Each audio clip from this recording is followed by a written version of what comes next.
Selamat pagi yang terhormat Bapak Ibu dosen penguji ujian kinerja PPG dalam jabatan kategori 1 gelombang 2 tahun 2022 di LPTK UMN Al-Wasliyah Medan.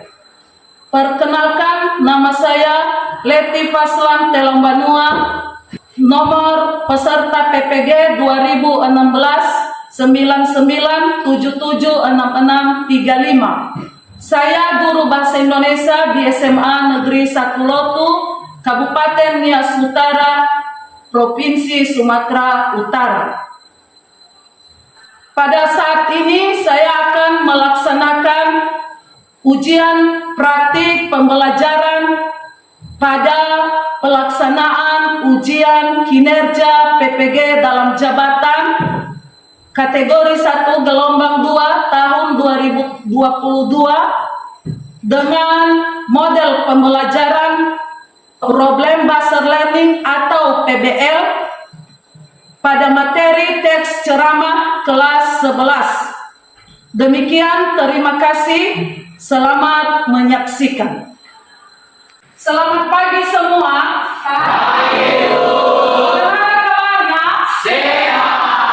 Ibu sangat senang mendengar kabar anak-anak kami pada hari ini karena semua sehat, tidak ada yang sakit, Kak? Iya. Baik. Sebagai rasa ucapan syukur kita karena dalam keadaan sehat kita semuanya, maka kepada anak Yanus, silakan. Baik teman-teman, sebelum kita belajar, kita dalam doa dimulai. Terima kasih kepada anak kami Yulianus Arefa. Ibu mau mengecek dulu kehadiran anak-anak kami. Albert, Ardin Firmansyah, Boy Jovi, David Saputra, Jesslyn. Sebenarnya nak, kamu sangat rugi kalau tidak hadir di sekolah. Kamu yang sudah hadir saja dalam mengikuti proses pembelajaran pada hari ini, kalau tidak fokus, belum tentu bisa memahami apa yang disampaikan oleh Bapak Ibu Guru. Coba dibaguskan dulu bordernya, Noel, sehingga anak kami tidak kena panas. Ya, terima kasih. Sebelum kita melanjutkan materi pembelajaran kita pada hari ini, sebagai rasa cinta kita terhadap tanah air, maka mari kita menyanyikan juga salah satu lagu wajib nasional. Kepada kami Putri, silakan. Buat teman-teman semua, saya ajak untuk berdiri. Mari kita nyanyikan salah satu lagu wajib nasional yang berjudul Berkibarlah Benderaku. 1, 2, 3.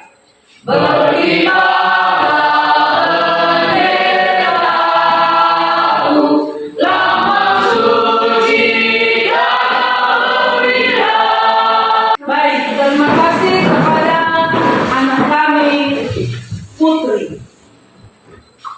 Untuk pertemuan kita pada hari ini, kita masuk pada materi baru, yaitu tentang teks ceramah. Ada beberapa manfaat kita mempelajari teks ceramah ini, yaitu yang pertama, dengan kita belajar teks ceramah, maka anak-anak kami akan dengan mudah untuk menyusun ide, gagasan, ya, secara logis, sehingga mempermudah anak-anak kami nanti untuk berdiri di depan umum. Yang kedua, kita belajar tentang teks ceramah ini, maka anak-anak kami pasti akan menjadi pembicara yang handal. Mau menjadi pembicara yang handal? Mau. Ibu pun mau menjadi pembicara yang handal. Ya, banyak kita saksikan orang-orang yang berhasil meraih kesuksesan hanya karena mereka ini ya, mereka ini punya keahlian untuk berbicara di depan umum. Dan yang ketiga akan lebih mudah berkomunikasi dengan orang lain. Maka akan mempermudah untuk menjalin kerjasama yang baik dengan sesama kalau baik komunikasi dengan sesama. Untuk itu, Ibu berharap kepada anak-anak kami semua, mari kita mengikuti proses pembelajaran ini dari awal sampai akhir dan pusatkan perhatian di sini. Adakah anak-anak kami yang pernah mendengar ceramah? Ada. Di mana pernah kamu dengarkan ceramah misalnya? Di gereja, oke. Saat berpidato, apalagi? Di apel pagi. Berceramah ini artinya berdiri di depan umum menyampaikan sesuatu hal. Setelah nanti selesai proses pembelajaran ini, maka ya ada dua kemampuan yang anak-anak kami miliki. Apa saja itu? Yang pertama, anak-anak kami mampu untuk menelaah struktur dan unsur teks ceramah. Yang kedua, menyimpulkan kebahasaan teks ceramah. Jadi ini ada dua tujuan yang harus kita capai setelah pembelajaran ini berakhir. Akan Ibu putarkan kepada anak-anak kami video tentang materi teks ceramah. Kepada anak-anak kami nanti silakan saksikan. Hai semua, masih semangat kan? Ibu yakin tentu masih semangat. Baik, selamat berjumpa dengan Ibu Leti Fasilan Telang Benua SPD dari SMA Negeri 1 Lotu. Pertemuan kita kali ini yaitu membahas materi teks ceramah kelas 11. Pernahkah kalian menyaksikan orang yang sedang berceramah di depan publik? Pernahkah kalian mengamati struktur dan bahasanya? Ceramah memiliki definisi sebagai kegiatan yang dilakukan antara pembicara dan khalayak umum sebagai pendengar.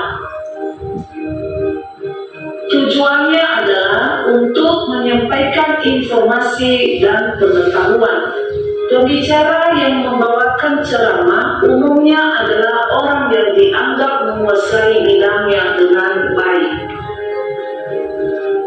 Ceramah dapat dilakukan secara langsung maupun menggunakan sarana komunikasi seperti televisi, radio, dan internet. Biasanya ada teks pendukung. Untuk itu kita mengenalnya dengan istilah teks ceramah. Adapun ciri-ciri ceramah sebagai berikut. 1. Memiliki struktur yang lengkap, terdiri dari pendahuluan, isi, penutup. 2. Merupakan keterampilan berbahasa satu arah.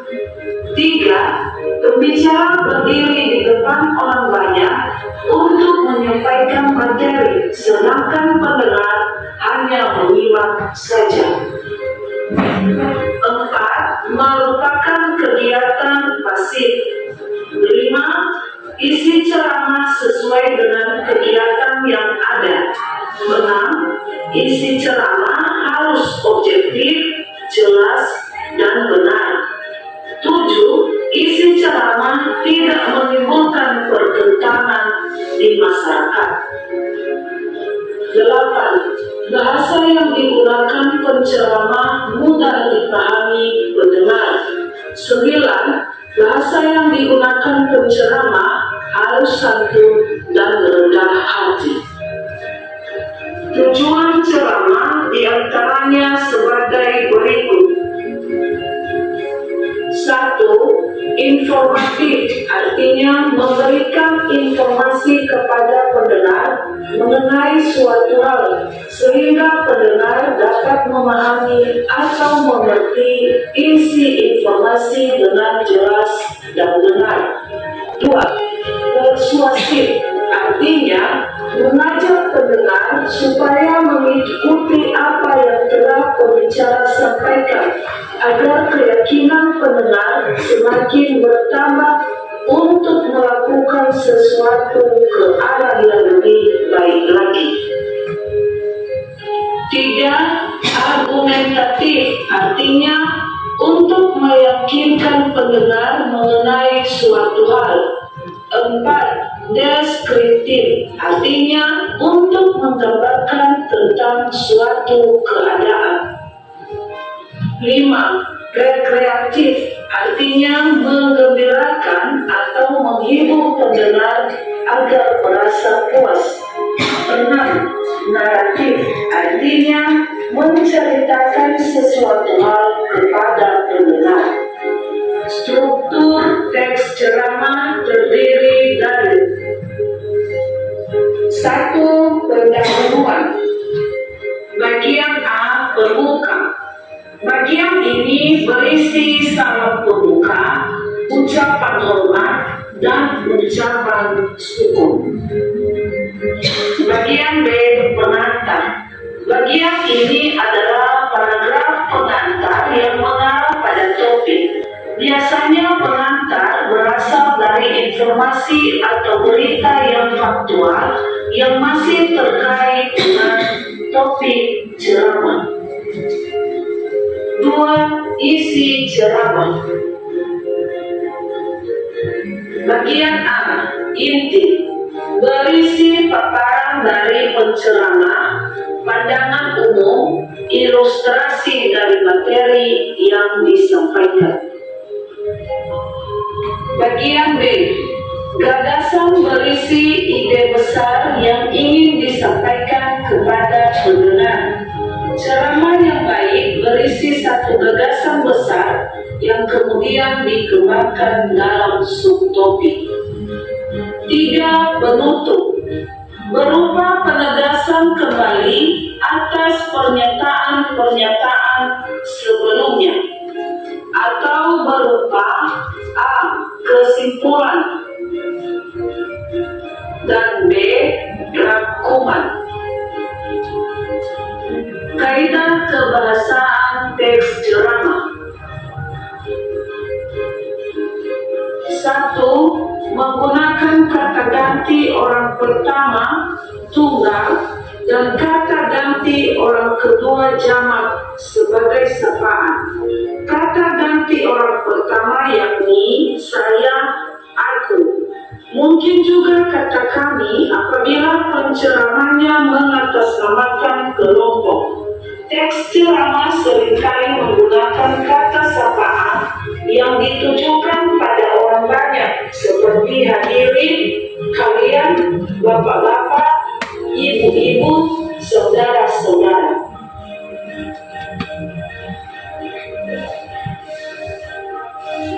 2. Menggunakan kata-kata teknis atau peristilahan yang berkenaan dengan topik yang dibahas. 3. Menggunakan kata-kata yang menunjukkan hubungan argumentasi sebab akibat. Misalnya, jika, maka, sebab, karena, dengan demikian, akibatnya, oleh karena itu. Selain itu, dapat pula digunakan kata-kata yang menyatakan hubungan temporal ataupun perbandingan bertentangan, seperti sebelum itu, kemudian, pada akhirnya, sebaliknya, berbeda halnya, namun. 4. Menggunakan kata-kata kerja mental seperti diharapkan, memprihatinkan, memperkirakan, mengagumkan, menduga, berpendapat, berasumsi, menyimpulkan. 5. Menggunakan kata-kata persuasif seperti hendaklah, sebaiknya, diharapkan, perlu, harus. Baik, sekian dan terima kasih. Sampai jumpa pada pembelajaran selanjutnya. Yahoo! Bagaimana? Sudah disaksikan tadi? Masih semangat? Masih.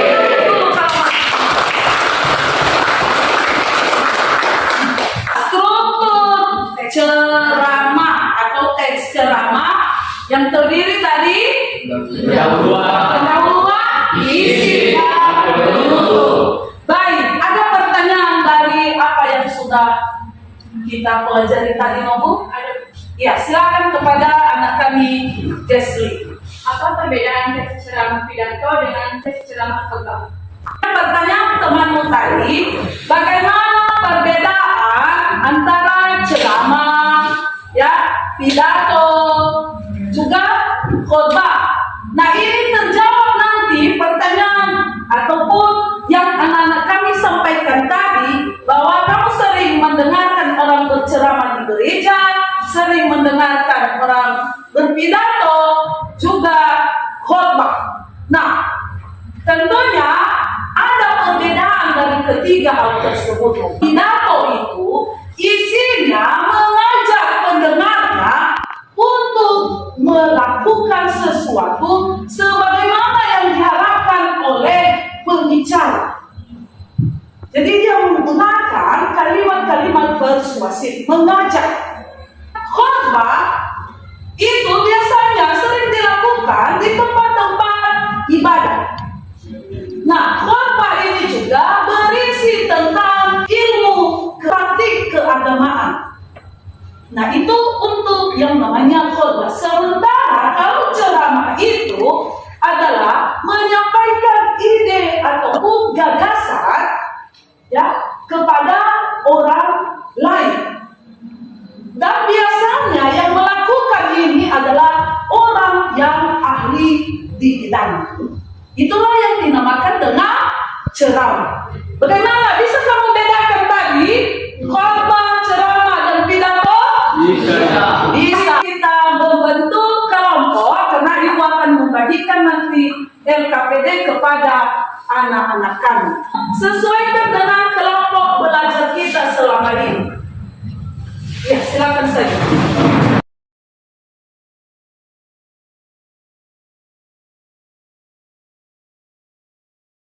Ini sesuai kelompok belajarnya selama ini kan? Iya. Oke. Gunakan juga pakai bahasa Indonesia yang ada sama kami, silakan. Juga Ibu telah mengirimkan materi tadi di grup WA kita. Ya, silakan buka kalau masih belum atau lupa tadi sedikit tentang yang Ibu sampaikan, sudah Ibu kirimkan juga di grup WA kita. Silakan buka HP-mu, tidak masalah.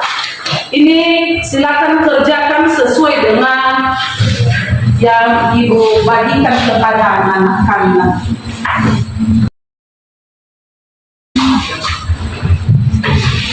Selanjutnya silakan diskusikan sesuai dengan tugas yang ada di LKPD yang Ibu bagikan. Ya, kelompok 1, silakan. Setelah kita mendapatkan LKPD dari Ibu, sekarang kita di sini disuruh untuk menelaah struktur unsur teks ceramah dan kaidah teks ceramah. Di sini kita akan membagi tugas. Yang pertama, struktur teks ceramah. Pendahuluan akan dibahas atau dicari oleh teman kami Yogi Satrio. Kedua, isi Yogi Setiawan dengan Dewa Sakoka. Yang ketiga, penegasan akan dicari oleh teman kami Rinci. Untuk menunjukkan kaidah kebahasaan ini juga kita akan membahasnya secara bersama. Saya akan bersama, saya akan bahasa sendiri. Kata kaki orang kedua dibahas oleh teman-teman Yoti Satrio. Konjungsi sebab akibat Dewa bisa program. Konjungsi temporal dibahas oleh teman-teman Ricci. Kata-kata teknis Rio Setiawan. Kata kerja mental dibahas oleh teman-teman Yoti kembali. Dan yang terakhir kata-kata persuasif dibahas oleh teman-teman yang sekarang diberi kesempatan untuk melakukan tugasnya sesuai dengan kemampuannya. Berarti kelompokmu bagi tugas ya. Jadi adalah yang bagian untuk menelaah strukturnya dan unsurnya, iya. Baru menyimpulkan kebahasaannya.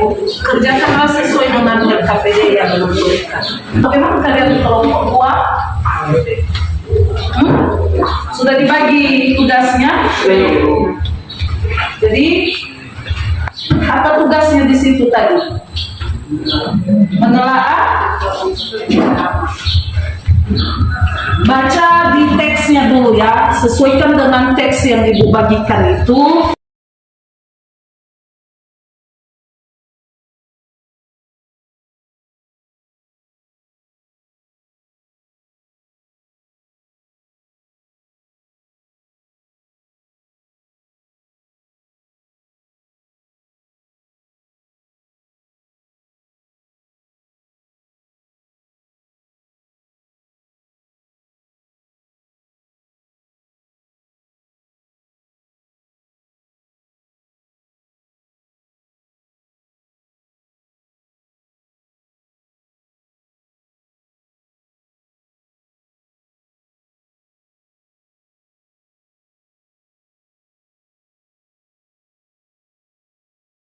Kepada anak-anak kami sudah siap semua.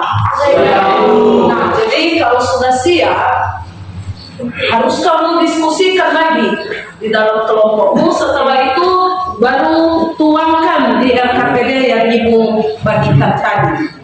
Ya, di situ dituangkan, artinya tulis dulu di situ karena nanti tampil di depan untuk presentasi. Ya.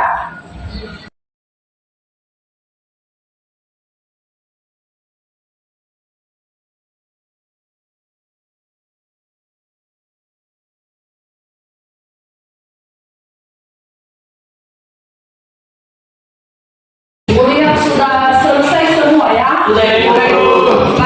Siapa kelompok yang bukan tampil di depan?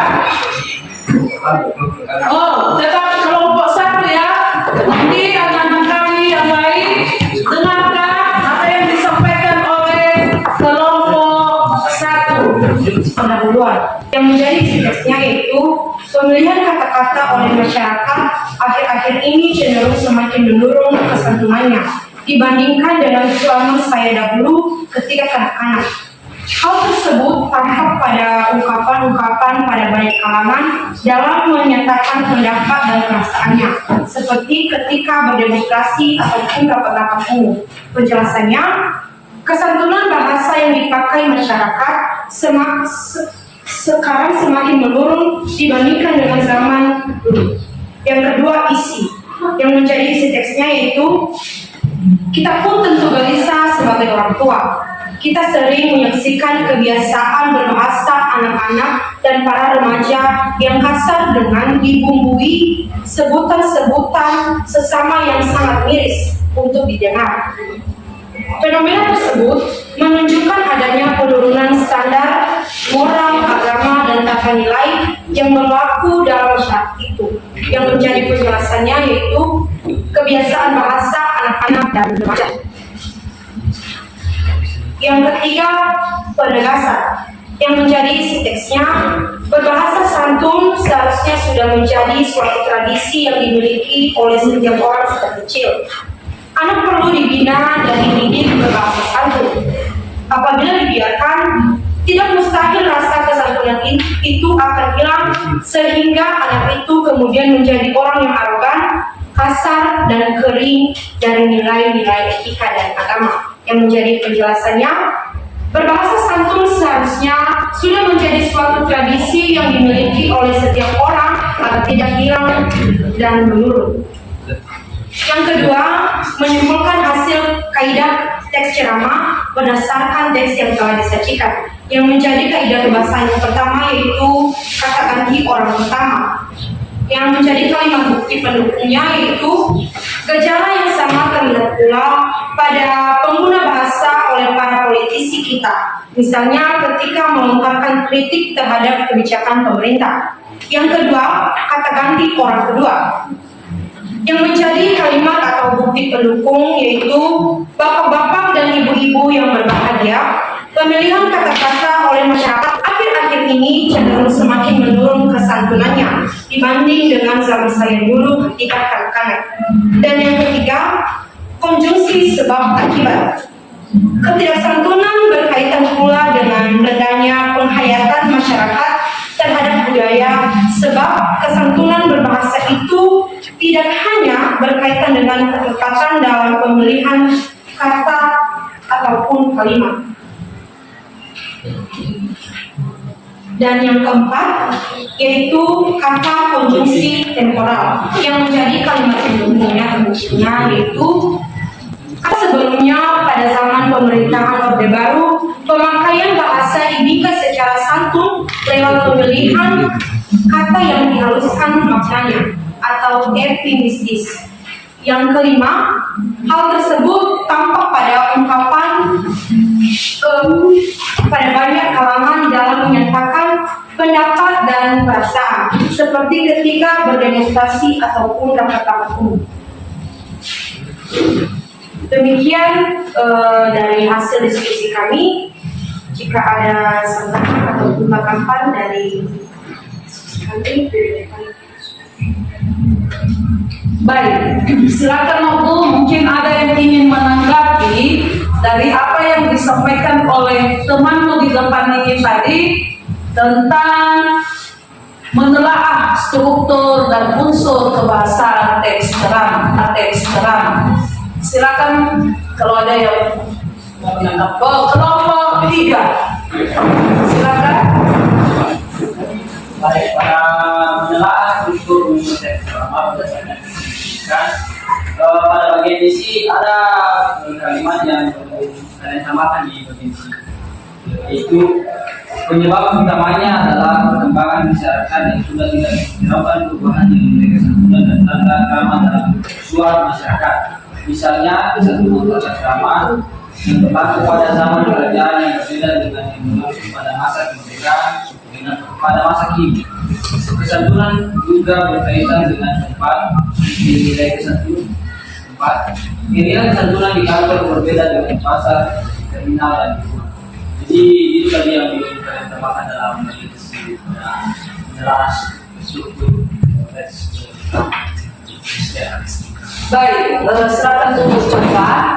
Jadi ada tanggapan dari kelompok 3 tadi bahwa kelengkapan unsur dari struktur yang telah dikemukakan oleh kelompok 1 yaitu bahwa di bagian isi teks ceramah yang Ibu bagikan tadi masih ada beberapa hal yang belum kalian cantumkan.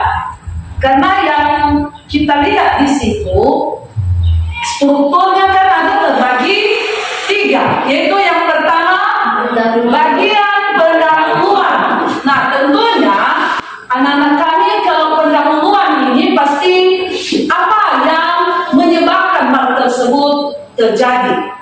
Lalu berikutnya tadi bagian isi.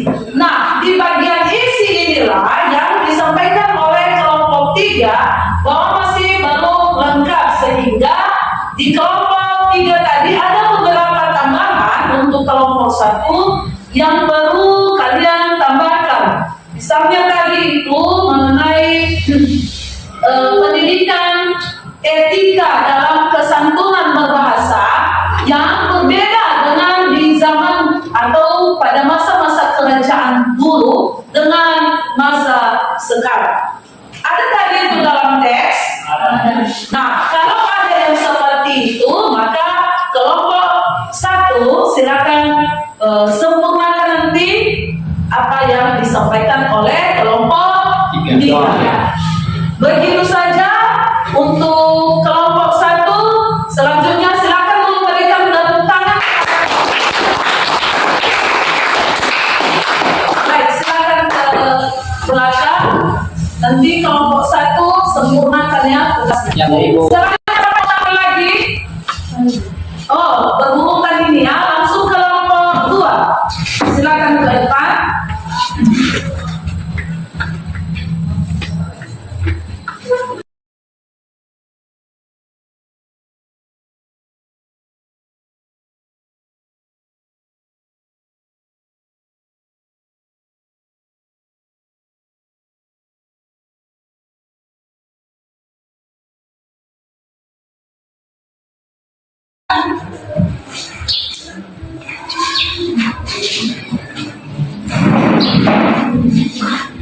Nah, kepada anak-anak kami, itulah tadi ya, nampak yang sudah benar-benar berdiskusi di dalam kelompok, nampak juga yang belum.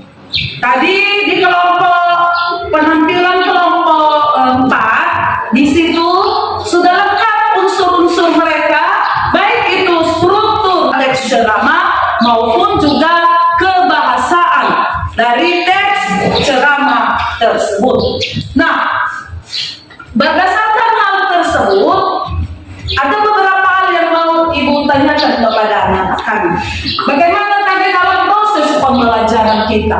Adakah kendala-kendala yang anak-anak kami hadapi? Ada, Ibu. Apa kira-kira tadi?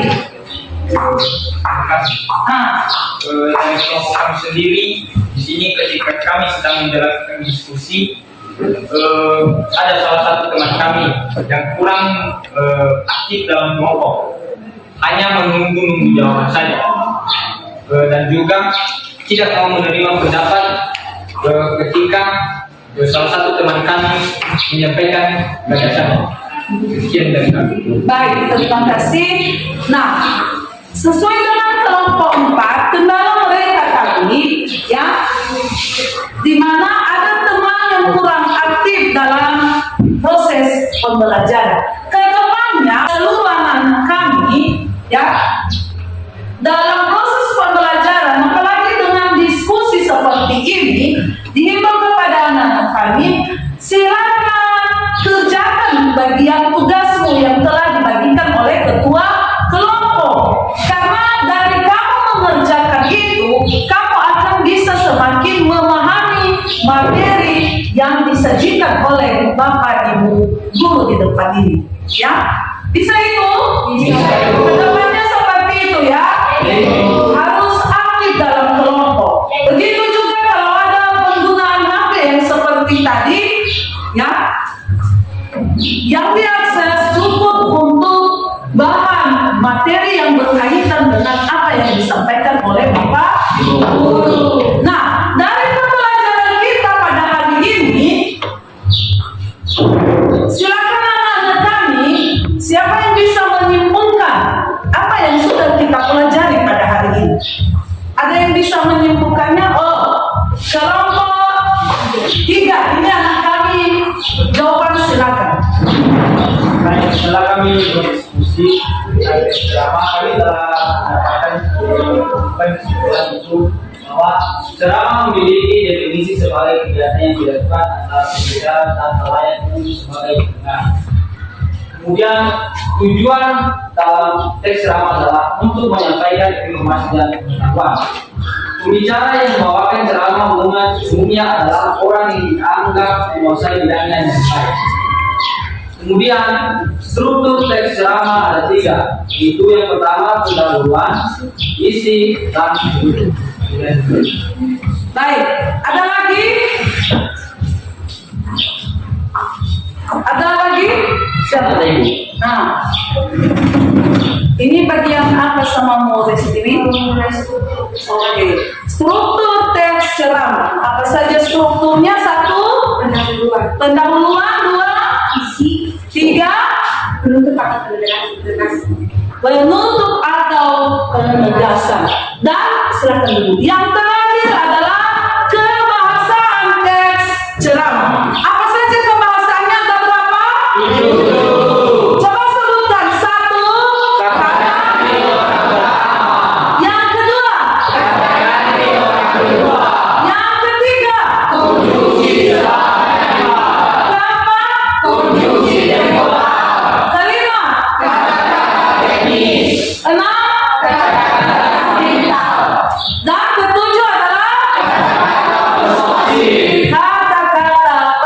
persuasi. Berarti ada juga kata-kata untuk mengajar. Itu yang dimaksud dengan persuasi hari ini. Kira-kira juga ada yang ingin ibu tanya, apa yang kamu rasakan pada pembelajaran kita hari ini?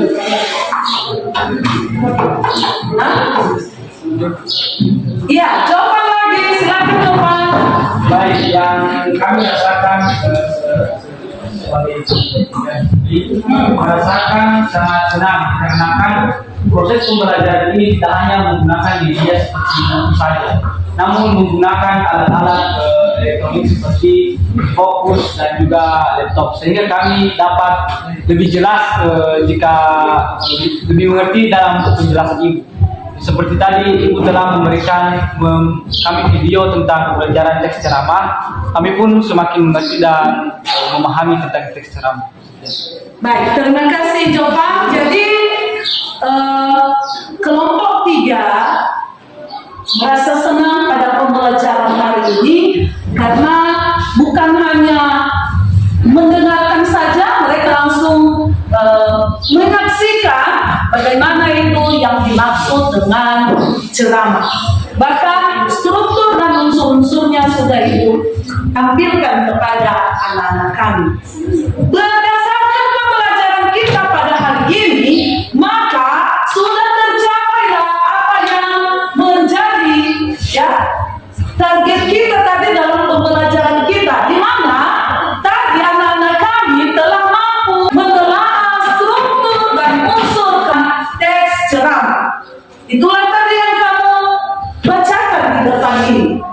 Yang kedua, kamu juga atau anak-anak kami semua telah mampu menyimpulkan bagaimana kebahasaan teks ceramah.